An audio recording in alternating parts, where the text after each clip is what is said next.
রমনা আর Taylor তখনও জানালার দিকে তাকিয়ে। কালো পোশাকে সেই মহিলা এখনো বসে আছে বাড়ির সামনের মাঠে। হঠাৎ একটি ভয়ঙ্কর দৃশ্য সবার নজরে আসে। বাড়ির মুরগির খাঁচা একদম নিস্তব্ধ।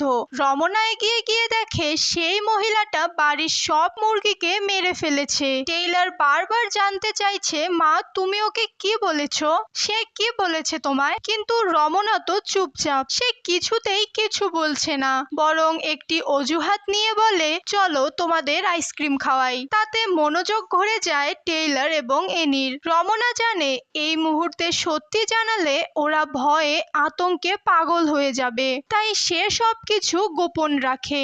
এমন সময় টেইলর এসে বলে, মা দেখো ওই মহিলা আগের জায়গা থেকে সামনের দিকে এগিয়ে এসেছে মনে হচ্ছে।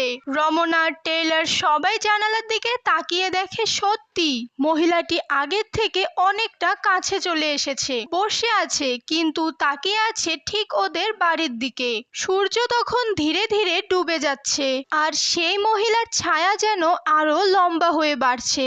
এক সময় ছায়াটা গিয়ে পড়ে ডেভিডের পুরনো দুর্ঘটনার গাড়ির উপর। ছায়াটা যেন এত ভারী যে গাড়িটা আস্তে আস্তে মাটির নিচে ডেবে যেতে থাকে। এমন সময় রমনার হঠাৎ মনে পড়ে কুকুর চার্লির কথা। সে বাইরে এসে চার্লিকে খোঁজে কিন্তু কোথাও নেই। শুধু এক জায়গায় দাঁড়িয়ে সে দেখে চার্লির শিকলটা মাটির নিচে ঢুকে গেছে। মনে হচ্ছে কেউ বা কিছু চার্লিকে টেনে নিচে পুঁতে ফেলছে। রমনা এবার নিশ্চিত হয় ওই মহিলা আর 5টা মানুষ নয়, এই মহিলাটি কিছু একটা অশুভ। সে কাউকে কিছু না জানিয়ে ঘরে ফিরে আসে, চুপচাপ সোফায় বসে থাকে। তার হাতের নিচে কুশনের ভেতর একটি ছুরি লুকিয়ে রাখে। তার মনে একটাই চিন্তা, যদি বিপদ আসে সে যেন নিজেকে আর সন্তানদের রক্ষা করতে পারে।